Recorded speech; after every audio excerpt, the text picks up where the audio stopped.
मी आज जो विषय आपल्या समोर मांडणार आहे तो विषय असा आहे की सह्याद्रीचं भूषण ज्यांना समजलं जातं ते डॉक्टर गोविंद गारे सर यांच्या कार्याचा आणि यांच्या साहित्याचा थोडक्यात परिचय आणि त्याचा कामाचा लेखाजोखा आहे, आढावा जो आहे, मी आपल्या समोर मांडण्याचा प्रयत्न करणार आहे। गोविंद गारे सरांचा परिचय करून देत असताना त्यांच्या कार्याचा, त्यांच्या साहित्याचा आढावा घेत असताना ज्या गोष्टी त्यांची पुस्तकं वाचून मला ज्या भावल्या, ज्या मला समजल्या, त्या गोष्टी मी पुढच्या काही वेळामध्ये आपल्या समोर मांडण्याचा प्रयत्न करणार आहे। पुणे विद्यापीठाचे कुलगुरू नरेंद्र जाधव होते आणि त्यांनी एक आमचा बाप आणि आम्ही हे पुस्तक लिहिलं होतं। अतिशय गाजलेलं ते पुस्तक आहे। त्या पुस्तकामध्ये ते असं म्हणतात की एखाद्या व्यक्तीचं यश जर मोजायचं असेल, त्याचा कार्यकर्तृत्वाचा काळ जर मोजायचा असेल, तर तो कुठपर्यंत पोहोचलाय याच्यापेक्षा त्यांनी सुरुवात कुठून केली ही गोष्ट पाहणं जास्त महत्त्वाचे असतं। आणि म्हणून मला असं वाटतं की आदिवासी खेड्यामध्ये, आदिवासी पाड्यामध्ये एक मुलगा जन्माला येतो आणि तो शिक्षण घेऊन पुढे जात असताना IAS या पदापर्यंत पोहोचतो। ही गगनभरारी मला वाटतं फार मोठी आहे आणि ही गगनभरारी ज्या व्यक्तीने पार केली ती व्यक्ती म्हणजे डॉक्टर गोविंद मोघाजी गारे। या व्यक्तींच्या कार्यासंदर्भात, या असामान्य व्यक्तीच्या कार्यासंदर्भात मला बोलताना निश्चितच अभिमान वाटतो। म्हणून मी विषय सुचवत असताना किंवा विषय देत असताना असं सांगितलं होतं की सह्याद्रीचं भूषण म्हणून ज्यांना मानलं जातं ते गोविंद गारे सर यांच्या लेखनाचा, यांच्या कार्याचा मी थोडक्यामध्ये परिचय या व्याख्यानाच्या अनुषंगाने करून देणार आहे। त्यांचा जन्म 1939 मध्ये पुणे जिल्ह्यातील जुन्नर तालुक्यातील निमगिरी या गावामध्ये झाला। आता खरं तर जुन्नर हे नाव बऱ्याच लोकांना परिचित आहे, कारण शिवाजी महाराजांचं जन्मस्थान ज्या तालुक्यामध्ये आहे, ज्या शिवनेरी किल्ल्यावरती आहे, त्या शिवाजी महाराजांच्या ऐतिहासिक वारसा म्हणून ओळखलं जाणारं हे जे जुन्नर गाव आहे, या जुन्नर गावामध्ये एका खेड्यामध्ये, निमगिरी सारख्या एका खेड्यामध्ये डॉक्टर गोविंद गारे सरांचा जन्म झाला। आणि त्या गावामध्ये किंवा त्या कुटुंबाला कुठलाही शैक्षणिक वारसा नसताना, कुठलीही शैक्षणिक पार्श्वभूमी नसताना तो त्यांचा शैक्षणिक प्रवास जो आहे तो किती खडतर आहे ही गोष्ट प्रामुख्याने मला त्याच्यामधून नमूद करत असताना त्यांची आर्थिक परिस्थिती बेताची होती। मुळातच आदिवासी खेड, आजही खेड्यांची परिस्थिती आपल्याला तशीच पाहायला मिळते, जिथे अनेक सुविधा नाहीयेत, रस्ते नाहीयेत, लाईट नाहीये, कुठल्या शैक्षणिक सुविधा उपलब्ध नाहीयेत, वाहनं नाहीत। आणि मग अशा पद्धतीमध्ये तिथे जर शिक्षण घ्यायचं म्हटलं तर किती संकट उभी राहतात। ती सगळी संकट म्हणजे आता कदाचित त्या पार्श्वभूमीमध्ये थोडाफार बदल झालेला आपल्याला पाहायला मिळतो। आत्ताची मुलं किंवा आत्ताचे विद्यार्थी कदाचित थोडेसे भाग्यवान आपल्याला म्हणता येतील, परंतु तो कालखंड, स्वतंत्रपूर्व कालखंड जर आपण पाहिला, म्हणजे 1939 मध्ये त्यांचा जन्म झाला, 50 पर्यंत, 1950 पर्यंत ते जुन्नरच्याच परिसरामध्ये शिक्षण घेत होते। मग त्यांचा प्राथमिक शिक्षण असेल, माध्यमिक शिक्षण असेल, हे त्याच परिसरामध्ये चाललेलं असताना त्यांना जो काही संघर्ष करावा लागला, ऊन वारा पाऊस झेलावा लागला, किंवा कौटुंबिक पार्श्वभूमी ही काही फार चांगली नव्हती। म्हणजे वडिलांची फार काळ त्यांना साथ मिळाली नाही, परंतु वडिलांचं एक स्वप्न होतं की मला जे कष्ट करावे लागले, मला जे परिश्रम करावे लागले, ते माझ्या पुढच्या पिढीला, माझ्या मुलांना करायला लागू नये, म्हणून माझ्या मुलाने शिकावं, स्वतःचं, कुटुंबाचं, समाजाचं नाव त्यांनी रोशन करावं, अशी एक त्यांची जी भावना होती, अशी एक त्यांची जी भूमिका होती, अशी एक त्यांची जी जिद्द होती, ती जिद्द पूर्ण करण्याचं काम गारे साहेबांनी केलेलं आपल्याला पाहायला मिळतं। त्यांना त्यांच्या आईची साथ मिळाली, आईनी त्यांच्या बरोबरीने उभे राहिल्या आणि या शिक्षणामध्ये एक खारीचा वाटा त्यांचाही आपल्याला पाहायला मिळतो। 1950च्या दरम्यान गोविंद गारे साहेब जे आहेत ते पुणे शहरामध्ये शिक्षणासाठी गेले। आता बघा, ग्रामीण भागामधनं शहरी भागामध्ये जाणं आणि तिथे जाऊन जम बसवणं, तिथे गेल्यानंतर अगदी सगळ्याच सुविधा त्यांना उपलब्ध झाल्या अशा नाही, तर मला वाटतं राहण्याच्या सुविधेपासून, जेवणाच्या सुविधेपासून, पैशाच्या आर्थिक अडचणीपासून सगळी संकट आवासून त्यांच्या समोर उभी होती। परंतु या कुठल्याही गोष्टीला न डगमगता शिक्षण घेतल्यानंतरच आपल्याला काहीतरी आपलं अस्तित्व निर्माण करता येईल, ही धारणा, ही जिद्द त्यांच्या मनामध्ये होती. म्हणून पुण्यामध्ये फर्ग्युसन कॉलेजमध्ये असतील किंवा सगळ्यात महत्त्वाचं म्हणजे गोखले इन्स्टिट्यूट जे आहे, जे राज्यशास्त्र किंवा अर्थशास्त्र या विषयाचं संशोधन करतं, या ठिकाणी सुद्धा काही संशोधन पदविका त्यांनी त्या भागामध्ये काम केलं, तिथे अभ्यास केला, तिथे शिकले, काही पदव्या तिथनं त्यांनी घेण्याचा प्रयत्न केला. पुणे विद्यापीठामध्ये जाऊन त्यांनी शिक्षण घेतलं. मग त्याच्यामध्ये एम.ए. ची पदवी असेल किंवा पी.एच.डी. ची पदवी असेल, याही गोष्टींचा अभ्यास, याही गोष्टींचं शिक्षण पुणे शहरामध्ये गेल्यानंतर त्यांना मिळालं. पुणे हे शिक्षणाचं माहेरघर म्हटलं जातं, परंतु माहेरघर म्हणत असताना आदिवासी समाजातला एखादा मुलगा तिथे जातोय आणि तो तिथे शिक्षण घेतोय, त्याला सामाजिक ज्या काही अडचणी असतील, आर्थिक ज्या काही अडचणी असतील, ह्या अडचणींचाही एक डोंगर त्यांच्या समोर होता. तीही गोष्ट आजच्या विद्यार्थ्यांनी किंवा आजच्या शिक्षण घेणाऱ्या जो काही संशोधक वर्ग आहे त्यांनीही डोळ्यासमोर ठेवणं गरजेचं आहे. कारण एखादी गोष्ट सहजासहजी आपल्याला जर मिळाली तर त्याचं महत्त्व कळत नाही. परंतु इथे गोविंद गारे साहेबांना जो काही पावलोपावली संघर्ष करावा लागला, मला वाटतं कदाचित त्याच्याचमुळे त्यांचं एवढं उत्तुंग यश जे आहे ते गाठू शकले असं आपल्याला पाहायला मिळतं. त्याच्यानंतर म्हणजे इंग्लंडला सुद्धा ते एक संशोधन पदविका घेण्यासाठी इंग्लंडला सुद्धा गेले होते. तिथेही त्यांनी जाऊन आपला ठसा जो आहे तो उमटवण्याचा प्रयत्न केला.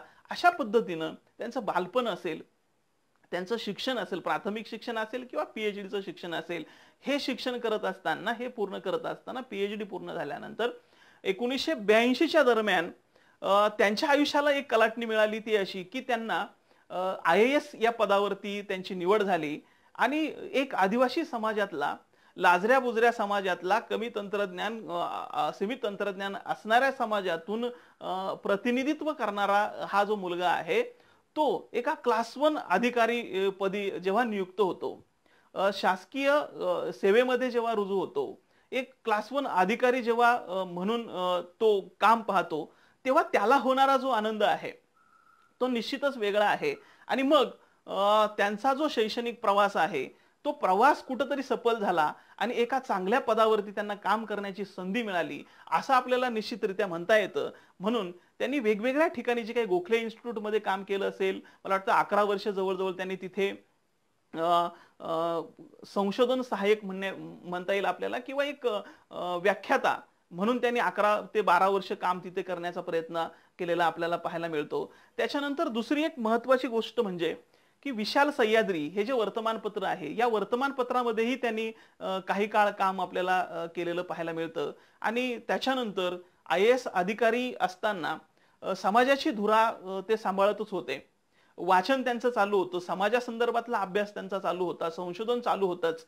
परंतु त्यांना सगळ्यात महत्त्वाचं काम करण्याची संधी जर कधी मिळाली असेल, तर जेव्हा ते आय.ए.एस. या पदावरनं रिटायर झाले आणि साधारणतः 1997 ते 2004 या कालखंडामध्ये ते आदिवासी विकास संशोधन केंद्र जे आहे पुण्यातलं, या केंद्रामध्ये ते संचालकपदी त्यांची नियुक्ती झाली. आणि तिथून पुढे एक समाज चळवळीसाठी, समाजासाठी, संस्कृतीसाठी जे काही काम त्यांना करायचं होतं, त्या काम करण्यासाठी एक व्यापक स्वरूप त्यांच्या समोर उभं राहिलं. आणि निश्चितरित्या संशोधनाच्या अनुषंगानं त्यांनी जे काही योगदान समाजासाठी दिलेलं आहे, मला वाटतं त्याची तुलना आपल्याला कशाशीही करता येणार नाही. इतकं अतुलनीय काम या संशोधन केंद्राच्या अनुषंगानं त्यांनी उभं केलेलं आहे.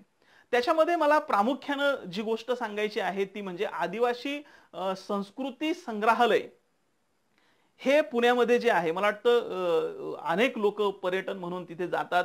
आदिवासी समाज कसा राहतो, त्यांची संस्कृती कशी आहे, त्यांच्या चालीरीती कशा आहेत, ते कोणकोणती साधनं वापरतात, मग त्याची शेतीतली साधनं असतील, घरातली साधनं असतील, दैनंदिन जीवन त्यांचं कसं चालतं, त्यांचा पोशाख कसा आहे, ह्या सगळ्या गोष्टी तुम्हाला त्या सांस्कृतिक संग्रहालयामध्ये पाहायला मिळतील.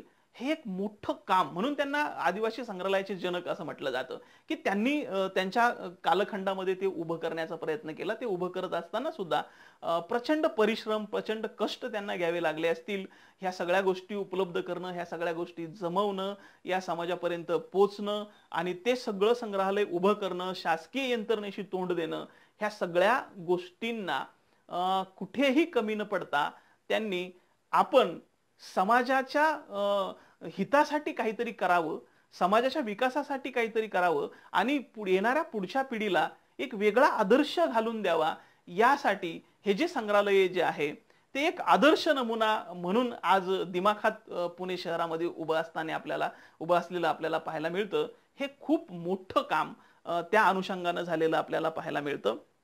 दुसरी महत्वाची गोष्ट मला त्या अनुषंगानं सांगावीशी वाटते ती अशी, की जेव्हा या संशोधन विकास केंद्रामध्ये संचालकपदी विराजमान झाल्यानंतर त्यांच्या डोक्यामध्ये ज्या काही वेगवेगळ्या कल्पना होत्या समाजासंदर्भातल्या, त्या एका एका कल्पनेवरती, एका एका प्रश्नावरती, एका एका अडचणीवरती त्यांनी काही संशोधन प्रकल्प सुरू केले आणि ते तडीस नेण्यासाठी जेवढे काही कष्ट उपसता येतील ते कष्ट त्यांनी सोसण्याचा प्रयत्न केला. मग त्याच्यासाठी होणारी पायपीट असेल, महाराष्ट्रामधील अनेक ठिकाणी त्यांनी हा प्रवास केला आणि प्रत्येक ठिकाणच्या आदिवासी जमाती ज्या आहेत त्या शोधण्याचा प्रयत्न केला. त्यांचे प्रश्न जे आहेत ते प्रश्न शोधण्याचा प्रयत्न केला आणि त्या प्रश्नावरती उपाययोजना म्हणून काय करता येईल याच्यासाठी अभ्यास सुरू केला.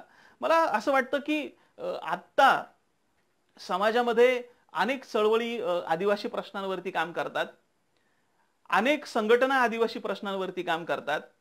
उदाहरणार्थ सांगायचं जर झालं तर आत्ता आंबेगावच्या जुन्नरच्या या खेडच्या परिसरामध्ये इको सेन्सिटिव्ह झोन या गोष्टीवरती, या प्रश्नावरती जे काही काम सुरू आहे, तर सुरुवातीचा कालखंड म्हणजे जेव्हा इको सेन्सिटिव्ह झोन हे जाहीर झाल्यानंतर अनेक आंदोलनं त्याच्या संदर्भातली म्हणा किंवा निवेदनं देण्याचं काम झालं.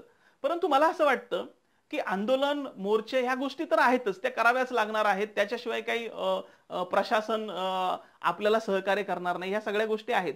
परंतु त्याच्या बरोबरीनं गोविंद गारे साहेबांच्या कामाचा विचार करत असताना, त्यांच्या कामाच्या पद्धतीचा विचार करत असताना एक गोष्ट या अनुषंगानं घेता येईल मला असं वाटतं, की त्या प्रश्नाच्या मुळापर्यंत पोहोचणं, तो प्रश्न संशोधन करून, अभ्यास करून समजून घेणं आणि समजून घेतल्यानंतर मग त्याच्यावरती भाष्य करणं, त्याच्यावरती चळवळी उभ्या करणं, त्याच्या संदर्भातलं निवेदन देणं किंवा रस्त्यावरती उतरणं, ही गोष्ट गोविंद गारे साहेबांच्या विचारातून आपल्याला घेण्यासारखी आहे असं मला वाटतं.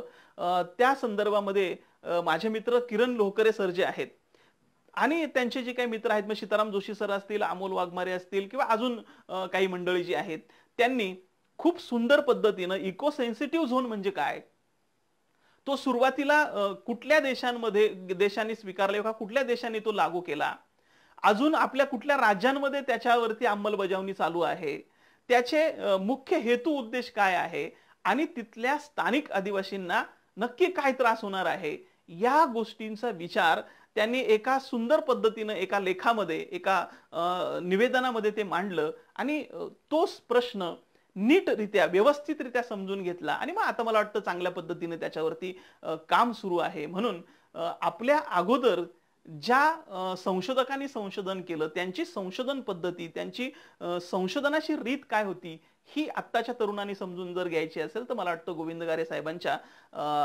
या संशोधन कार्यातून प्रेरणा घेऊन आपल्यासारखे तरुण उभे राहतील, त्यांच्यासारखं संशोधन करतील, अशा पद्धतीनं आपल्याला त्यांच्या अनुषंगानं किंवा त्यांच्या संशोधनाच्या अनुषंगानं काही गोष्टी मांडता येऊ शकतील. दुसरी महत्वाची गोष्ट सांगायची अशी आहे की समाजासाठी काम करत असताना त्यांच्या समोर नक्की काय ध्येय धोरणं होती. म्हणजे जेव्हा आपण एखादं काम करतोय, मला वाटतं त्याचा आराखडा आपल्या समोर तयार असणं गरजेचं आहे. मला आदिवासींच्या प्रश्नावरती काम करायचं आहे, आदिवासींना न्याय मिळवून द्यायचा आहे, त्यांचा हक्क जो आहे तो हक्क त्यांच्यापर्यंत पोहोचला पाहिजे, ही भूमिका, ही धारणा त्यांच्या कार्यापाठीमागे होती, त्यांच्या संशोधनापाठीमागे होती. म्हणून योग्य पद्धतीनं त्यांना त्या कामापर्यंत, त्या विषयापर्यंत पोहोचता आलं. आणि म्हणून तुम्ही पहा की आजही आदिवासी समाजासाठी ज्या काही योजना निर्माण होतात, जे काही सरकारी विकास योजना समाजापर्यंत पोहोचत असताना जे काही अडथळे मध्ये येतात, त्या अडथळ्यांवरती सुद्धा खूप चांगलं प्रकारचं काम गोविंद गारे साहेबांनी केलेलं आपल्याला पाहायला मिळतं. तुम्ही बघा की शासनाने एखादी योजना आदिवासी समाजासाठी दिली, परंतु त्याची अंमलबजावणी करत असताना जे सरकारी कर्मचारी आहेत त्या सरकारी कर्मचाऱ्यांची उदासीनता लक्षात घेतल्यानंतर बऱ्याच योजना समाजापर्यंत पोहोचत नाहीत आणि मग जर त्या पोहोचल्या नाही तर त्या आदिवासी समाजाला लाभ होणार नाही, फायदा होणार नाही. म्हणून हा प्रश्न गोविंद गारे साहेबांना महत्त्वाचा वाटला आणि त्या प्रश्नावरती खूप महत्त्वाचं काम साहित्याच्या माध्यमातून, समाजाच्या माध्यमातून गोविंद गारे साहेबांनी केलेलं आपल्याला पाहायला मिळतं.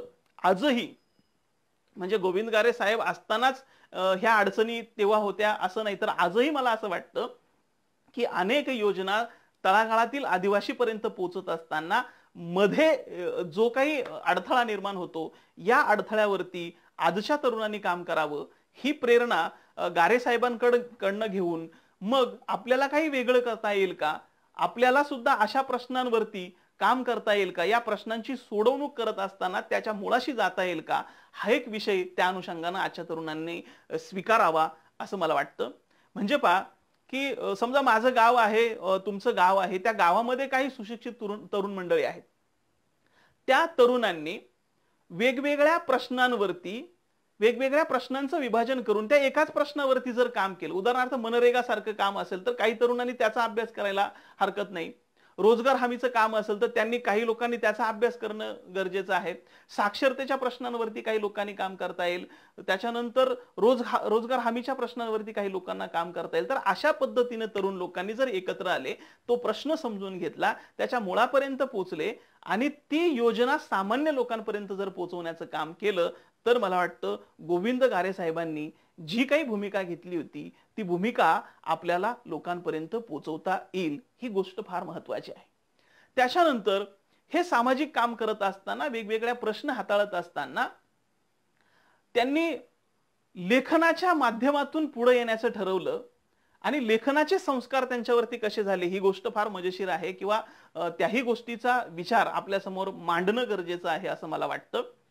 पहा, फर्ग्युसन कॉलेजला शिकत असताना अनंतराव पाटील यांच्याशी गोविंद गारे साहेबांची ओळख झालेली होती आणि त्याच्याही अगोदरची गोष्ट सांगायची जर झाली तर मला वाटतं ग्राम गौरव उपक्रम नावाचा एक उपक्रम होता आणि आदिवासी भागातील म्हणा किंवा एकंदरीत ग्रामीण भागातील जे गाव साक्षर होईल, पूर्ण साक्षरता तिथे येईल, त्या साक्षर गावासाठी एक पुरस्कार म्हणण्यापेक्षा त्या गावाचं कौतुक करण्यासाठी ही योजना जी आहे, ग्राम गौरव योजना जी आहे, ही योजना काम करत होती. आणि त्या योजनेच्या अनुषंगानं अनंतराव पाटील सर हे गोविंद गारे ज्या गावामध्ये राहत होते, उदाहरणार्थ सांगायचं झालं तर जुन्नर तालुक्यातील निमगिरी या गावामध्ये, तिथला तो साक्षर असणारा जो भाग आहे तो पाहण्यासाठी गेलेला असताना चांगल्या पद्धतीनं गारे साहेबांचा परिचय झाला आणि तिथे गेल्यानंतर असं लक्षात आलं की या छोट्याशा गावामध्ये राहणारा एक मुलगा जो आहे तो उच्च शिक्षित आहे. त्यांना खरं तर आश्चर्य वाटतं की ज्या गावामध्ये कुठल्याच सुविधा नाहीयेत, शिक्षणाची जी अवस्था आहे ती इतकी भयानक असताना सुद्धा हे गाव साक्षर कसं होऊ शकतं, किंवा इथला जो तरुण आहे तो पुण्यासारख्या शहरामध्ये जाऊन कशा पद्धतीने उच्च शिक्षित होऊ शकतो, हे काम पाहत असताना त्यांना गारे साहेबांचा जो काही आश्चर्यकारक असं काम त्यांना पाहायला मिळतं, धक्का बसतो एक प्रकारे त्यांना. आणि मग ते पुणे शहरात गेल्यानंतर त्यांना सांगतात की तुम्ही माझ्या वर्तमानपत्रामध्ये जर काम केलं तर तुम्हालाही काही गोष्टी शिकता येतील, 2 पैसे मिळतील आणि नव्यानं काही गोष्टी अभ्यासता येतील. म्हणून गारे साहेबांनी, मी मागाशी जो उल्लेख केला की विशाल सह्याद्री या वर्तमानपत्रामध्ये काही काळ त्यांनी जे काम केलं, त्याच्यानंतर या भागातला जो काही आदिवासी समाज आहे तो कसा राहतो, कसा जगतो, त्याची जीवन पद्धती कशी आहे, त्याची संस्कृती कशी आहे, या संदर्भामध्ये गोविंद गारे साहेबांनी काहीतरी लिहावं.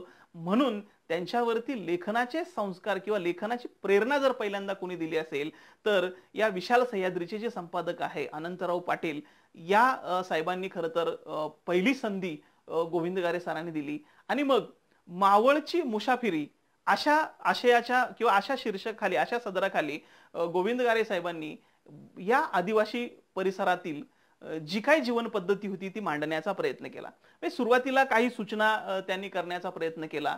मावळची मुसाफिरी म्हणजे काय, तर मला असं वाटतं की मावळतीला जो भाग आहे, सूर्य त्या दिशेला मावळतो, तिकडचा जो परिसर आहे, सह्याद्रीचा जो परिसर आहे, जुन्नर आंबेगाव खेड हा जो परिसर आहे, या परिसरामध्ये राहणारा जो आदिवासी आहे त्या आदिवासींच्या प्रश्नांसंदर्भात काही मांडता येईल का, या अनुषंगानं मावळची मुसाफिरी नावाचं हे सदर त्यांनी अतिशय चांगल्या पद्धतीने चालवलं. आणि ते नुसतंच चालवलं नाही, तर त्याच्यातील जे लेख आहेत ते खूप गाजले, खूप लोकांना आवडू लागले, खूप लोकांचे फोन येऊ लागले. आणि मग गारे साहेबांना असं वाटलं की अरे आपण सुद्धा चांगल्या पद्धतीने लिहू शकतो, आपण सुद्धा चांगल्या पद्धतीचं संशोधन करू शकतो. म्हणजे तुम्ही पुणे परिसराचा जर विचार केला तर असं लक्षात येतं की या परिसरामध्ये महादेव कोळी समाज आहे, या परिसरामध्ये कातकरी समाज आहे, या परिसरामध्ये ठाकर समाज आहे, या परिसरामध्ये भिल्ल समाज आहे. या समाजाच्या प्रश्नांवरती भाष्य करणारं ही जी लेखमालिका आहे, ही लेखमालिका विशाल सह्याद्री या वर्तमानपत्रामध्ये मावळची मुसाफिरी या सदराखाली गारे साहेबांनी लिहिण्याचा प्रयत्न केला. आणि मग तिथून त्यांच्यातला लेखक जो आहे तो लेखक जागा झाला असं आपल्याला पाहायला मिळतं. आणि मग एक एक साहित्य, एक एक पुस्तक त्यांचं यायला लागलं. मग संशोधनात्मक असतील, चरित्रात्मक असतील किंवा अगदी कविता संग्रह असेल. जे अनुभूती नावाचा त्यांचा जो कविता संग्रह आहे, ते जेव्हा शिकत होते त्यांना जी काही अनुभूती येत होती, ती अनुभूती त्यांनी जवळजवळ 21 कवितांच्या माध्यमातून या पुस्तकातून मांडण्याचा प्रयत्न केलेला आहे. मग आदिवासींचे ज्वलंत प्रश्न काय आहेत, त्यांचे जगण्याचे प्रश्न काय आहेत, त्यांच्या अंतःकरणाला भिडलेला जो आदिवासी समाज आहे तो या अनुभूती नावाच्या कविता संग्रहाच्या माध्यमातून गोविंद गारे साहेबांनी या पुस्तकाच्या अनुषंगाने समाजासमोर मांडण्याचा प्रयत्न केला, आणण्याचा प्रयत्न केला. असे अनेक ग्रंथ ज्यांचा उल्लेख आपल्याला थोड्याफार फरकाने करायचा जरी म्हटला किंवा काही ग्रंथांचा उल्लेख जर करायचा म्हटला तरी आपण करू शकतो. त्याच्यामध्ये महादेव कोळी समाजाचा सातबारा ज्या पुस्तकामधून साधारणतः 1974 मध्ये ते पुस्तक लिहिलं असं मला वाटतं. त्यांचा पीएचडीचा संशोधनाचा तो विषय होता. आणि या सह्याद्रीतील आदिवासी महादेव कोळी असं त्या पुस्तकाचं शीर्षक आहे.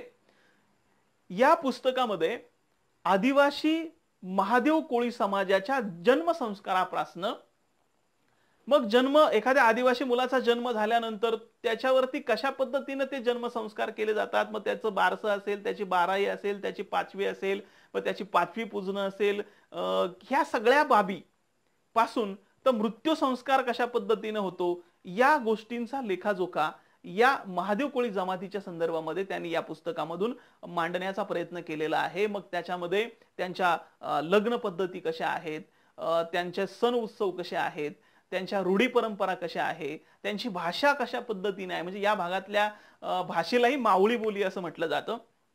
तर ही मावळी बोली या मावळातील संस्कृती घेऊन येते का, ती संस्कृती घेऊन अवतरते का, मग त्याच्यातील म्हणी वेगळ्या कशा आहेत, त्याच्यातील वाक्प्रचार कशा आहेत, तिथल्या बोलण्याच्या लोकांच्या ज्या काही पद्धती कशा आहेत, उखाणे कसे आहेत, लग्न गीतं असतील, हे लोकसाहित्य जे आहे, या सगळ्या गोष्टींचा उहापोह सह्याद्रीतील आदिवासी महादेव कोळी या पुस्तकाच्या अनुषंगानं गारे साहेब मांडत असताना संशोधन कशाला म्हणतात, बा आदिवासी महादेव कोळी समाजातील किंवा त्याच्यातील आडनावं काय आहेत इथपासून अगदी बारकावे, मग शेतातील काम करत असताना कोणत्या पद्धतीनं गाणी गायली जातात, कशा पद्धतीने त्या गाण्यांमधनं तिथला परिसर, तिथली संस्कृती जी आहे त्या गीतांमधून दिसते, याही गोष्टींच्या अगदी सखोल मांडणी या पुस्तकाच्या अनुषंगानं केलेली पाहायला मिळते. शेतीमध्ये काम करत असताना भलर नावाची जी काही संकल्पना आहे ती सुद्धा या अनुषंगानं त्यांनी, मग तो ढोलकरी दादा असेल, टाळवाला असेल, ह्या सगळ्या गोष्टी मांडत असताना आदिवासींचे श्रम कमी जर करायचे असतील तर ते गीताच्या माध्यमातून तो जर गुंतून राहिला तर निश्चितरित्या त्याला कामाचा थकवा जाणवणार नाही. म्हणून जी गीतं या महादेव कोळी समाजाने वापरली किंवा म्हटली, त्याही गीतांचा उहापोह त्या अनुषंगानं झालेला पाहायला मिळतो. उदाहरणार्थ भलरचंच उदाहरण जर सांगायचं झालं तर त्या भलरीमधनं एक जी संस्कृती आहे, एक जो तिथला समाज आहे, तिथला जो कालखंड आहे, तो कसा त्याच्यातून येतो, त्यांची दैवत ते कशाला मानतात, ही त्या गोष्टीतून दिसतं. म्हणून एक कडवं त्याच्यातलं सांगायचं जर झालं तर पहिलं नमन नमकुनाला हो, पहिलं नमन नमकुनाला, धरत्री मातेला न काय हो, दुसरं नमन नमकुनाला हो, दुसरं नमन नमकुनाला, चांद सूर्याला न काय हो. म्हणजे चंद्र, सूर्य, पृथ्वी ही आदिवासीची दैवत आहेत, निसर्गाची दैवत आहेत. या सगळ्या गोष्टी या पुस्तकाच्या अनुषंगानं महादेव कोळी समाजाच्या अनुषंगानं मांडण्याचा प्रयत्न केला. परंतु एक गोष्ट त्याच्या पुढे मला जाऊन सांगायची आहे निश्चितरित्या, की ज्या समाजामध्ये किंवा ज्या जमातीमध्ये त्यांचा जन्म झाला त्याच्या पुरतेच ते सीमित राहिले नाहीत. म्हणजे जसं थोडंसं पाठीमागे जाऊन सांगायचा प्रयत्न केला की नोकरी मिळाली आणि आपलं कुटुंब आणि आपली नोकरी एवढ्यापुरतेच ते मर्यादित जसे राहिले नाही, तसंच ते फक्त महादेव कोळी या समाजाबद्दलच संशोधन करून थांबले नाहीत, तर त्यांनी अनेक जाती जाती म्हणण्यापेक्षा अनेक जमाती, या जमातींबद्दल म्हणजे महाराष्ट्रामध्ये ज्या आदिवासींच्या 45 जमाती आहेत त्या प्रत्येक जमातीवरती भाष्य करणारं, त्या प्रत्येक जमातीची संस्कृती सांगणारं, त्या प्रत्येक जमातीचे प्रश्न मांडणारं, त्या प्रत्येक जमातीचा पोशाख कसा आहे, त्यांच्या चालीरीती कशा आहेत, त्यांच्या रूढी परंपरा कशा आहेत, यांच्यावरती नुसतंच घरात बसून लिहिलं नाही तर प्रत्येक ठिकाणी जाऊन, मग नागपूर असेल, चंद्रपूर असेल, त्याचबरोबरीनं नाशिक असेल, मराठवाडा असेल, गोंदिया असेल, या सगळ्या ठिकाणी, गडचिरोली असेल, या सगळ्या ठिकाणी पायपीट करून, या सगळ्या ठिकाणी प्रवास करून तिथलं आदिवासी जीवन समजून घेऊन, तिथल्या आदिवासी पाड्यांमध्ये राहून ती संस्कृती समजून घेऊन मग त्याने आपलं जे काम आहे, आपलं लिखाण जे आहे ते करण्याचा प्रयत्न केला. त्याचा उत्तम नमुना जर आपल्याला पाहायचा असेल तर त्यांचं महाराष्ट्रातील आदिवासी जमाती किंवा आदिम जमाती हे पुस्तक जर तुम्ही वाचण्याचा प्रयत्न केला तर गोंड असेल, आंध असेल, या सगळ्या समाजांबद्दल इतक्या बारकाव्या निशी लिहिणं ही मला वाटतं सोपी गोष्ट नाही. एक संशोधक ज्याच्या अंतरंगामध्ये समाजाबद्दलची जी काही एक प्रेरणा आहे, एक उत्कंठ आहे, समाजाच्या हिताबद्दल किंवा समाजाला जाणून घेण्याबद्दल जी काही कळकळ आहे ती कळकळ या संशोधनातून आपल्याला पाहायला मिळते. म्हणूनच असे चांगले ग्रंथ जे आहेत ते सिद्धीस जाऊ शकतात, चांगले ग्रंथ निर्माण होऊ शकतात. हे एक उदाहरण, उत्तम उदाहरण आपल्याला त्यांच्या साहित्याच्या अनुषंगानं आपल्याला पाहायला मिळतं.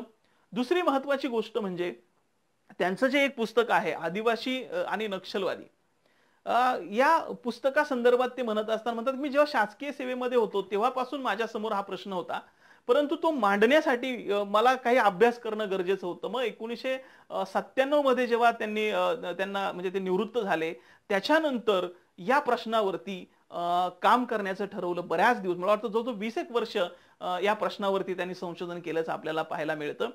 की नक्षलवादी म्हणजे कोण, त्याच्यावरती असे संस्कार का झाले, नक्षलवाद्यांचाही आदिवासींना त्रासच होतो आणि जी काही पोलीस यंत्रणा आहे त्या पोलीस यंत्रणेकडूनही आदिवासीला छळलं जातं. मग आदिवासीच्या समोर प्रश्न निर्माण होतो की आपण कुणाच्या जवळचे आहोत, नक्षलवादी या व्यवस्थेच्या जवळचे आहोत की पोलीस यंत्रणेच्या जवळच्या, अशी द्विधा अवस्था त्यांच्या मनामध्ये असताना या पुस्तकामध्ये नक्षलवादावरती, आदिवासी समाजावरती, पोलीस यंत्रणेवरती योग्य पद्धतीनं संशोधनपूर्ण अभ्यास करण्याचं काम गोविंद गारे साहेबांनी केलेलं आहे. निश्चितरित्या तुम्ही वाचा.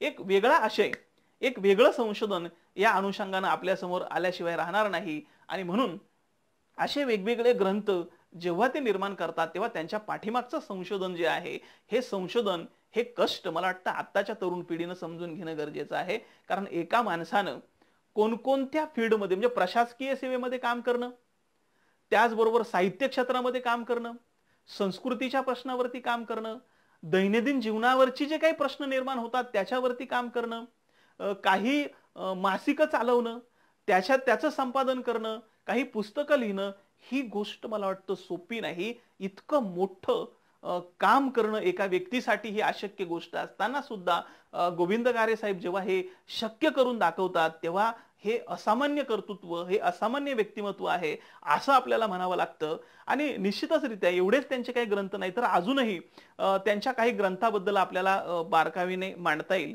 की आदिवासी समाजाला चालना देण्यासाठी, आदिवासी समाजाला प्रेरणा देण्यासाठी, आदिवासी समाजाच्या जाणीवा किंवा त्यांची जाणीव जागृती करण्यासाठी काहीतरी एक वेगळं आपल्याला करावं लागेल या अनुषंगाने जेव्हा विचार करत असताना त्यांच्या डोक्यामध्ये आलं, विचार चिंतन करत असताना त्यांना समजलं की आदिवासी समाजामध्ये खूप क्रांतिकारक होऊन गेले, ज्या क्रांतिकारकांची इतिहासानं कधी दखल घेतली नाही. म्हणजे ज्या परिसरामध्ये गोविंद गारे साहेबांचा जन्म झाला, जुन्नर भागामध्ये शिवनेरी किल्ला आहे, शिवाजी महाराजांचं जन्मस्थान आहे, त्या किल्ल्यावरती कोळी चौथरा, म्हणजे आताच 6 सप्टेंबरला महादेव कोळी अभिवादन दिन आपण साजरा केला आणि तिथे ज्या काही आदिवासींची कत्तल झाली, ज्या आदिवासींना मारलं गेलं, महादेव कोळी समाजातील जी काही तुकडी होती त्यांना मारलं गेलं, त्यांना अभिवादन करण्यासाठी हा दिवस साजरा केला जातो. परंतु या संदर्भातला इतिहासकारांनी फारसा लिहिलेला आपल्याला दिसत नाही.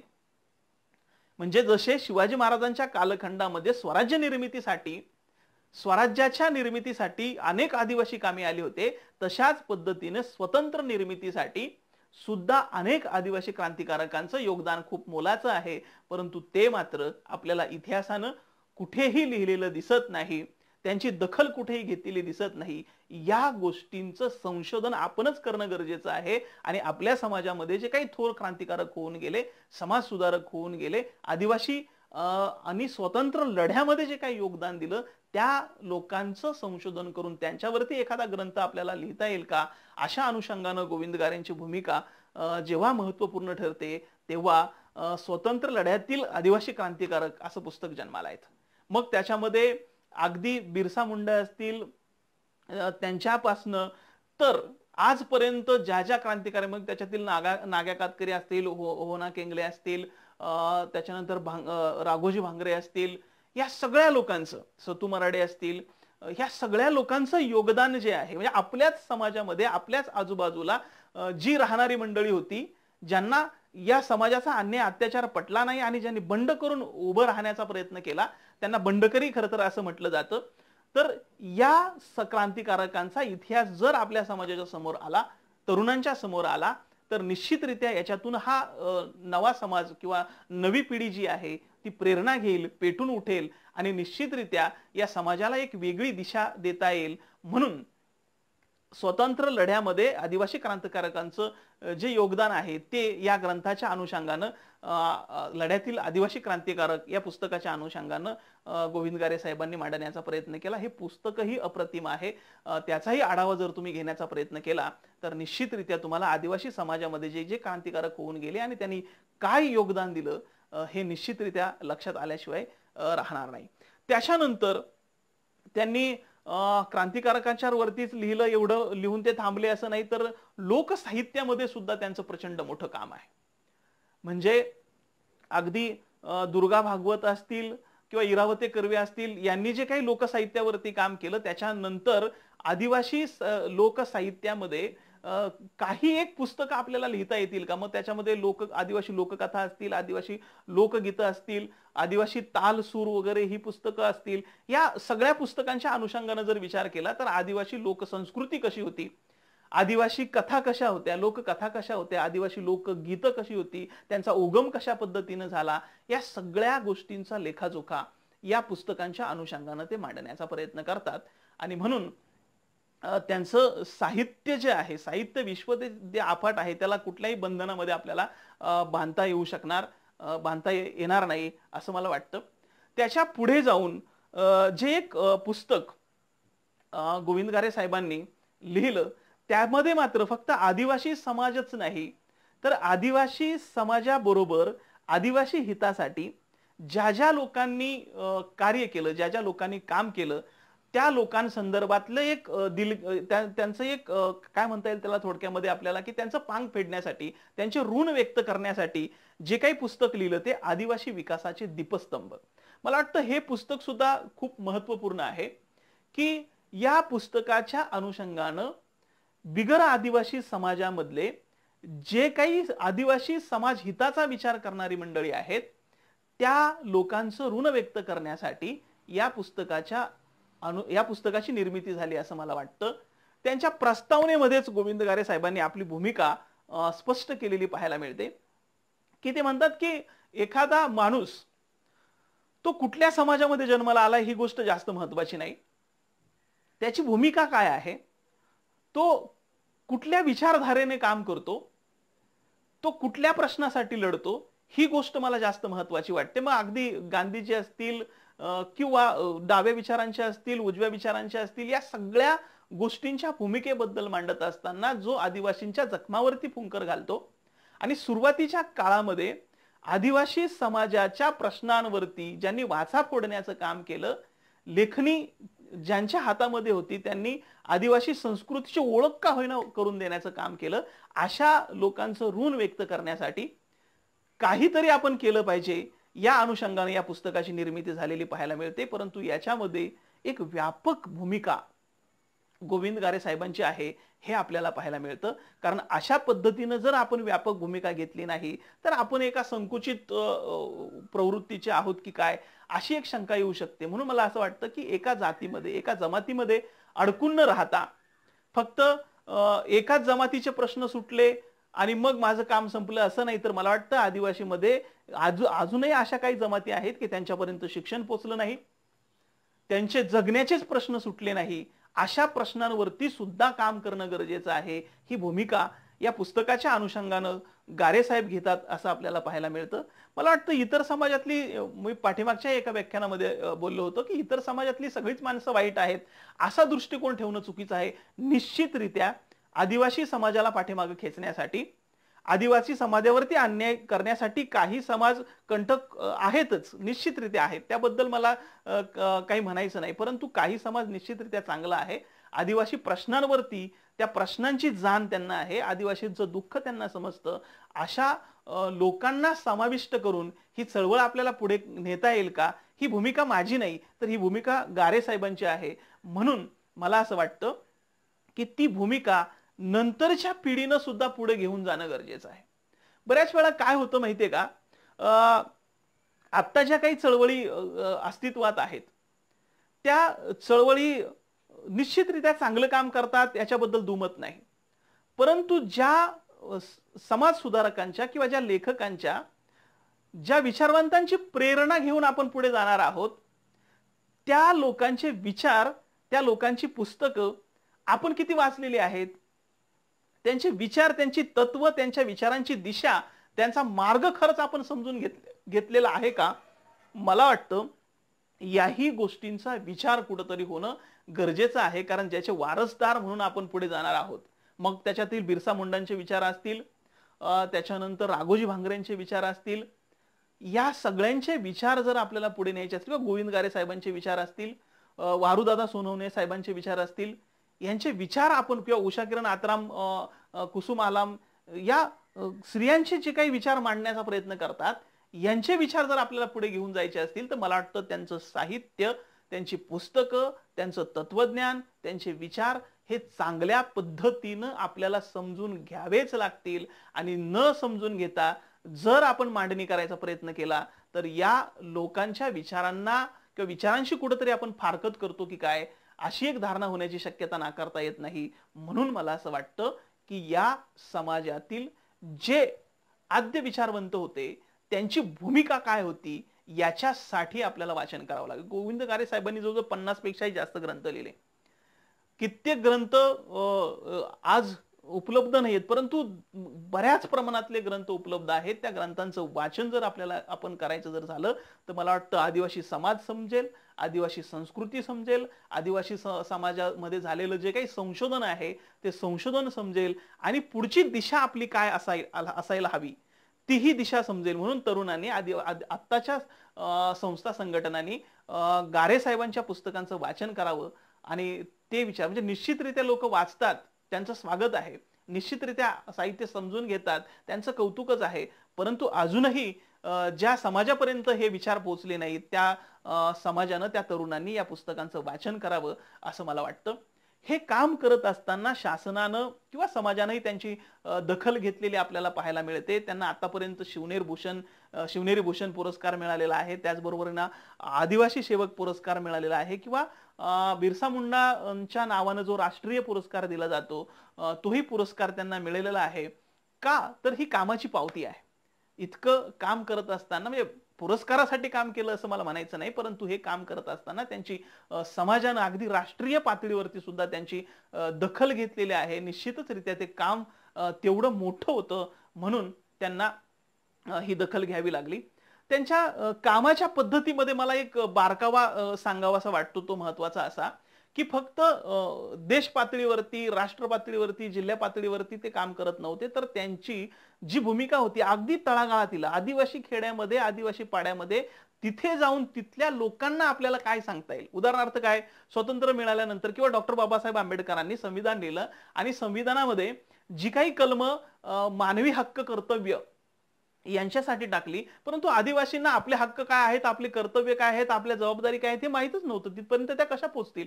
मुळात तो शिकलेला नाही, त्याला वाचता येत नाही, त्याला तेवढी जाण नाही, मग ह्या गोष्टी कशा त्याच्यापर्यंत पोहोचतील? म्हणून काही कार्यशाळा आयोजित करता येतील का? आणि संविधानातला काही भाग जो आहे तो या सर्वसामान्य समाजापर्यंत पोहोचवता येईल का?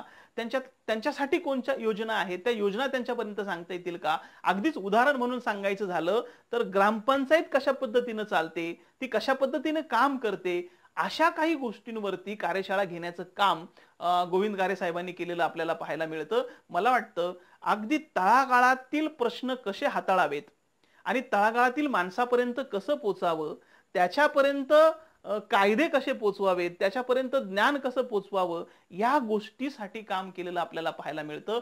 म्हणून नुसतं कायद्याची भाषा करण्याचा अर्थ नाही, तर ते कायदे काय आहेत हे समजून घेणं आणि ते समजून देणं ही एक फार मोठी जबाबदारी जी आहे, ती जबाबदारी आजच्या तरुण पिढीवरती आहे. मला वाटतं फक्त गोविंद गारे साहेबांचं जीवनचरित्र सांगितलं किंवा त्यांनी लिहिलेली पुस्तकं सांगितली म्हणजे माझी जबाबदारी संपली असं मला वाटत नाही. तर या गोष्टी तरुणांपर्यंत कशा पद्धतीने पोहोचवता येतील आणि तरुण याच्यातून काय प्रेरणा घेईल आणि तरुण कशा पद्धतीनं त्यांच्या पुढच्या जगण्याची दिशा ठरवेल, ही गोष्ट लोकांपर्यंत पोहोचवणं जास्त महत्वाचं आहे असं मला वाटतं. कारण बऱ्याच वेळा आपण काय करतो, आपल्या समाजामध्ये झालेले जे महापुरुष आहेत त्यांचा फोटो घेतो, भिंतीवरती लावतो, त्यांची पूजा करतो आणि त्यांच्या विचारांचं पूजन मात्र आपण करत नाही. असं न होता आपल्याला त्यांच्या विचारांचं पूजन करायचं जर असेल तर त्यांचं चरित्र वाचून त्यांची विचार त्यांच्या वाटचालीनुसार आपल्याला चालावं लागणार आहे. या गोष्टी फार महत्त्वाच्या आहेत. कुठलाही अभ्यास करण्यासाठी काही एक बैठक किंवा काही एक विचारपीठ असावं लागतं असं मला वाटतं. म्हणून जर आपल्या समाजातील तरुणांनी ठरवलं, सुशिक्षित वर्गाने ठरवलं, तर मला वाटतं प्रत्येक गावामध्ये अशी काही ग्रंथालय उभी करता येतील का, जिथं गारे साहेबांसारख्या माणसांचे साहित्य आपल्याला वाचायला मिळेल, ते तरुणांपर्यंत पोहोचेल, समाजापर्यंत पोहोचेल, महिलांपर्यंत पोहोचेल, लहान मुलांपर्यंत पोहोचेल आणि त्यांना ते सहजरित्या उपलब्ध होईल, वाचता येईल. असं काही करता येईल का, याचाही विचार आपण समाज बांधवांनी सर्वांनी एकत्र येऊन करावा असं मला नेहमी वाटतं. म्हणजे जेव्हा वाचन संस्कृती गावागावामध्ये रुजवली जाईल तेव्हा निश्चितरित्या भविष्यामध्ये गोविंद गारे साहेबांसारखी माणसं निर्माण होतील, तरुण तिथपर्यंत पोहोचतील. त्याच्यासाठी अशी काही चळवळ आपल्याला उभी करता येईल का, याही गोष्टीचा विचार करता येईल. भाषा संशोधन करता येईल, कायद्यांचं संशोधन करता येईल, आत्ता निर्माण झालेल्या प्रश्नांचं संशोधन करता येईल. म्हणून अशा गोष्टी आपल्याला गावागावातच उभ्या करता येतील का, हा फार महत्वाचा मुद्दा मला इथे सांगायचा आहे. कारण या गोष्टी जर घडल्या नाही तर विचारवंत तयार होणार नाही, समीक्षक तयार होणार नाही, साहित्यिक तयार होणार नाही, वाचन संस्कृती त्याच्यापर्यंत जर पोहोचलीच नाही तर तो प्रेरणा कुठून घेणार. म्हणून साहेबांचे विचार, गोविंद गारे साहेबांचे विचार अशा पद्धतीने पेरण्याची जबाबदारी, म्हणजे त्यांनी त्यांचं काम केलं, परंतु आत्ताच्या पिढीचं जे काम आहे ते आपल्याला हाती घ्यावं लागणार आहे. या गोष्टींचा विचार साहेब मांडण्याचा प्रयत्न करतात आणि म्हणून मला वाटतं की तो विचार तुमच्यापर्यंत पोहोचला पाहिजे, ही गोष्ट जास्त महत्वाची आहे. मला अजून एका त्यांच्या मुद्द्याकडे लक्ष तुमचं सगळ्यांचं वेधायचं आहे. ते म्हणजे ते म्हणतात की मी IAS जेव्हा झालो आणि त्या मुलाखतीसाठी जेव्हा मी गेलो तेव्हा मला पहिल्यांदा प्रश्न असा विचारला गेला की IAS झाल्यानंतर आता तुम्हाला काय वाटतंय, कसं वाटतंय. म्हणजे बऱ्याच ठिकाणी आपण टीव्हीवरती अशा पद्धतीच्या मुलाखती पाहतो आणि मग तेव्हा विचारलं जातं की आता तुम्हाला काय वाटतंय. तसाच प्रश्न गारे साहेबांना जेव्हा विचारला तेव्हा ते फक्त एकच वाक्य म्हणाले की चांगलं वाटतंय. म्हणजे सांगायचं तात्पर्य असं की आपण घाबरलेलो असतो, आपण गोंधळलेलो असतो आणि आदिवासी समाजातील तरुण जो हुशार आहे, बुद्धिमान आहे, परंतु त्याच्या मनामध्ये जो काही न्यूनगंड आहे तो न्यूनगंड आपल्याला पुढे गेल्यानंतर कुठेतरी मागे खेचण्याचा प्रयत्न करत असतो. म्हणून जर तरुणांनी घाबरून न जाता बिनधास्तपणे व्यक्त व्हायला पाहिजे असं ते या उदाहरणातून सांगतात. म्हणजे खरं तर खूप काही सांगण्यासारखं होतं. ते म्हणतात मला असं वाटलं होतं की खूप भरभरून बोलावं, परंतु जेव्हा तिथे गेल्यानंतर एक लाजरे बुजरापणा जो आहे तो समोर येतो आणि मग एकाच वाक्यामध्ये चांगलं वाटतंय एवढंच ते म्हणाले. पण त्यांनी तेवढंच म्हणून थांबले नाही, तर त्यांनी पुढच्या समाजासाठी जो काही संदेश दिलेला आहे तो फार महत्वाचा आहे. म्हणजे एक गोष्ट लक्षात घ्या की त्याच्यामधली हुशारी ती जर फक्त आतमध्येच राहिली तर त्याचा काही उपयोग असणार नाही. आणि मग हे का होतं, तर त्याच्यामध्ये असणारा जो आत्मविश्वास आहे तो आत्मविश्वासाची कमतरता असल्यामुळं त्याला व्यक्त होता येत नाही. मग आत्मविश्वास जर निर्माण करायचा असेल तर त्यांना काय करावं लागेल, तर त्यांना साहित्य वाचावं लागेल, अभ्यास करावा लागेल. अभ्यास जर झाला, अभ्यास जर चांगल्या पद्धतीने केला तर आत्मविश्वास येतो. आणि मग अभ्यासासाठी काय असावं लागेल, तर ह्या चळवळीमध्ये, साहित्य चळवळीमध्ये, वाचन संस्कृतीमध्ये जाऊन आपल्याला काही पुस्तकं वाचावे लागतील. म्हणून आदिवासी तरुणांना पुढे जर यायचं असेल तर ही वाचन संस्कृती विकसित करणं गरजेचं आहे. शिक्षण विकसित करणं गरजेचं आहे. ग्रंथालय चळवळी विकसित करणं गरजेचं आहे. अशा पद्धतीनं आपल्याला गोविंद गारे साहेबांच्या साहित्यातून, त्यांच्या लेखनातून, त्यांच्या कामातून, त्यांच्या काम करण्याच्या पद्धतीतून, त्यांच्या संशोधन पद्धतीतून बरंचसं काही शिकता येण्यासारखं आहे, बरंचसं काही घेण्यासारखं आहे, असं मला वाटतं.